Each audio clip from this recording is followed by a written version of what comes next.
Assalamualaikum warahmatullahi wabarakatuh. Welcome to today's academic forum entitled IVF, Surrogacy and Fatwa, Reproductive Ethics in Islamic and Global Context.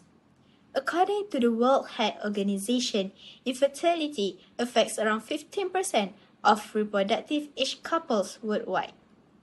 With the rise of assisted reproductive technologies, like IVF and surrogacy, this brings forth a dynamic conversation that intersects medicine, ethics, law, and religion, especially in Islam. Parenthood is indeed a cherished goal, but when faced with infertility, how far can modern science go within Islamic boundaries? Joining me today are two distinguished experts, Dr. NUREEN and Dr. IQBAL, specialists in Islamic jurisprudence and reproductive medicine expert. Let us begin with Dr. NUREEN to help us frame infertility through the lens of Quran and Fatwa. Thank you, Dr. Siti. The Quran offers deep compassion for those experiencing infertility in Surah Al-Anbiya 89. Prophet Zachariah's plea is recorded, "My Lord, do not leave me childless, though you are the best of inheritors." And Allah answered his dua and granted him Yahya, despite of old age. Infertility is not a punishment, but a test, and Islam encourages ethical avenues for overcoming it.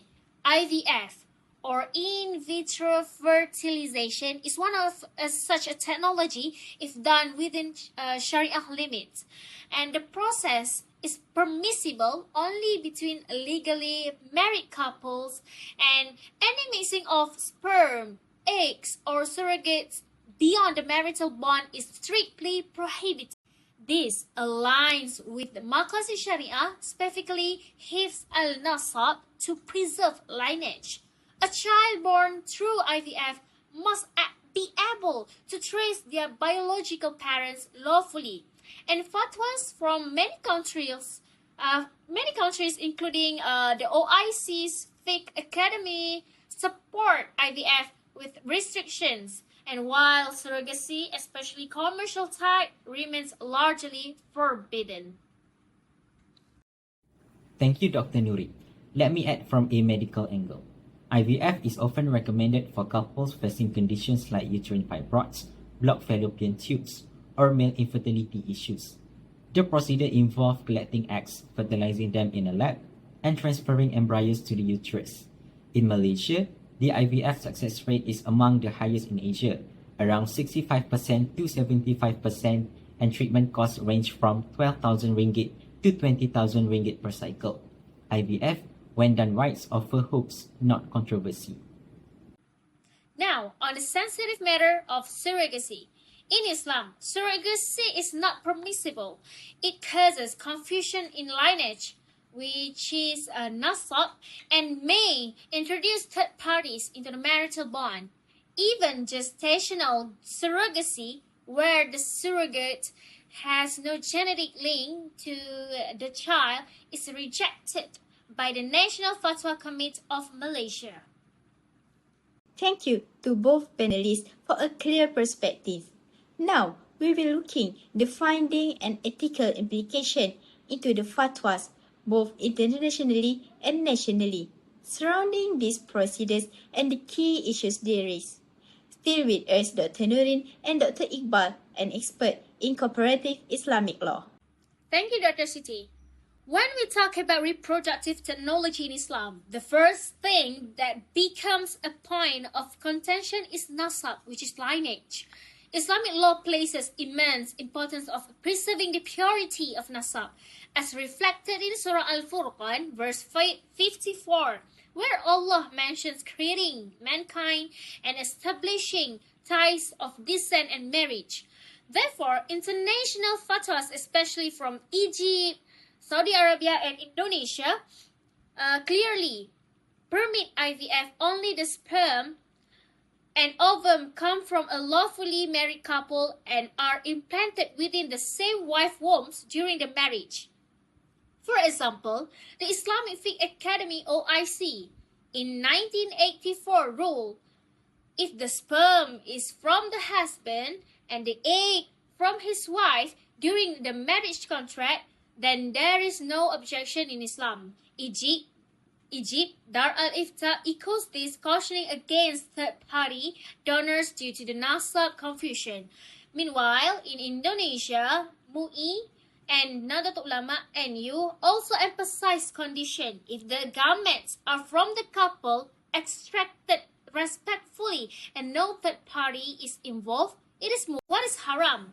Posthumous IVF, fertilization before marriage, and the third party involvement. These are all unanimously rejected. Thank you, Dr. NUREEN. That was insightful. So clearly, there is a strong international consensus on maintaining lineage, marital sanctity, and rejecting third-party contribution. Let's now explore how these international rulings are translated into national context, especially in Malaysia, where Islam is the religion of the Federation. Absolutely. In Malaysia, the National Fatwa Council in 1982 issued a landmark ruling declaring IVF harus, as long as it fulfills key conditions. 1. The gametes must come from a legally married couple. 2. The embryo must be implanted in the wife's womb during an active marriage. 3. Implantation after divorce or death of husband is strictly haram. The National Muzakarah reconfirmed this in 2003. Furthermore, state fatwas mirror this ruling include Selangor, which emphasizes law expression. Next, Penang bans use of pornography during semen collection, and Johor limits exposure to non-mahram medical staff. So here we can see both MAQASID Syariah through preservation of lineage and dignity, as well as medical ethics work hand in hand. Thank you, Dr. IQBAL. This ruling provides much needed structure, but they also raise further questions, particularly regarding embryo freezing, medicine, sex selection, and ethical dilemmas. Dr. NUREEN, would you guide us through this? With pleasure. One of the key dilemmas is embryo freezing. According to Malaysian fatwas, this is permissible if the embryo is used by the same couple during their valid marriage. However, if the husband dies or the couple divorces, then using this embryo is haram. Why? Because of lineage. This is reinforced by a hadith from Sahih Bukhari and Muslim. Whoever attributes himself to someone other than his father, paradise is forbidden for him. Another issue is seeking treatment in non-Muslim clinics. The same goes for non-halal fertility medicine, referencing Surah Al-Baqarah 173. If there is no halal alternative and the trustworthy Muslim doctor confirm it is necessary, and then its usage is allowed under darurah, which is emergency, and this condition is followed by fiqh principle, which is al-darurah to be al-mahzurat, necessity permits the prohibited. Yes, we also cannot ignore the growing concern around sex selection. Many couples wish to select their gender of their baby. Islam, however, teaches acceptance of Allah's will. In 2017, the Johor Fatwa Committee declares sex selection via IVF as haram unless it prevents fatal genetic disorders. This exception reflects Islam's commitment to rahmah and mercy and aligns with the maqasid of preserving life.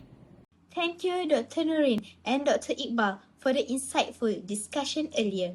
Now, we transition into our third and final segment, a critical and deeply controversial topic, surrogacy.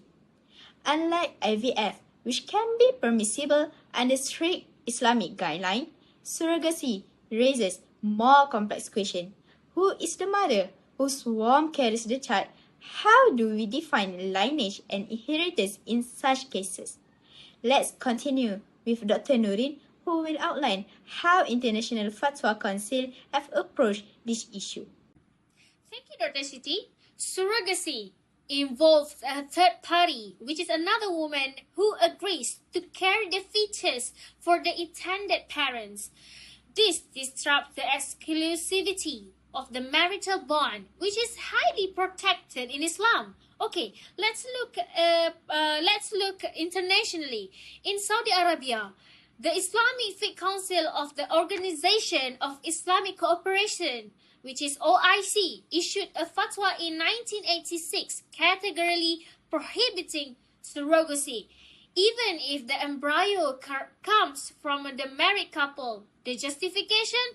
It introduced confusion in nasab, which is lineage, challenges the sanctity of the family, and contradicts the Quranic verse. So Egypt Dar al-Ifta in 2008 took a similar stance, warning that surrogacy violates not only religious, ethic, but also introduced legal disputes regarding custody, inheritance, and maternal rights. Meanwhile, in Indonesia, both Majelis Ulama Indonesia, which is MUI, and Nahdlatul Ulama NU prohibit surrogacy. The NU fatwa highlights a hadith by Ibnu Abbas radhiyallahu anhu. There is no greater sin after shirk than a man depositing his semen into the womb of a woman who is not lawful to him. And these rulings reflect the deep concern that surrogacy undermines the clear lineage system, something that Islam holds sacred. However, in Shia majority Iran, there is a divergence. Ayatollah Ali Khamenei permits surrogacy under strict legal and ethical conditions, but not all Shia scholars agree. Ayatollah Ali Sistani and Sheikh Fadlallah oppose it on the same grounds as Sunni scholars. Thus, the fatwa consensus internationally, especially in Sunni Islam, is clear. Surrogacy is haram due to the threat it poses to lineage and marital sanctity.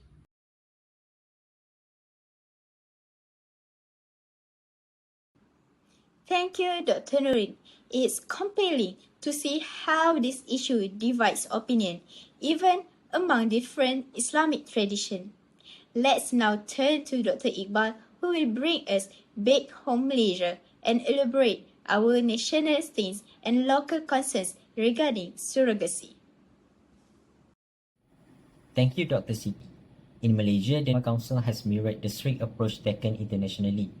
A fatwa issued in 2008 firmly prohibits surrogacy even the gametes come from a legally married couple. Why? Because it introduced a third party, which is the surrogate mother, which Islam views as impermissible.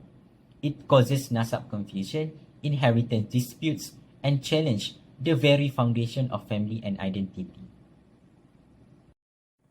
And then, at the state level, the rulings are equally firm. In Selangor, the Fatwa Committee ruled, even if sperm and ovum are from a married couple, implanting the embryo into another woman is haram. Similarly, in Pahang, surrogacy was banned due to fears of lineage disruption. The Federal Territories Mufti also echoed these sentiments, citing Hifzun al-Nasab as the primary objective of Islamic law in this issue. This divine bond should not be broken by external interference. That's deeply insightful, Dr. IQBAL. But let's not ignore the real-world cases that complicated this issue further. Absolutely. Let's consider the case of baby Manji, 2008 in India. This case revealed how surrogacy can create citizenship crisis.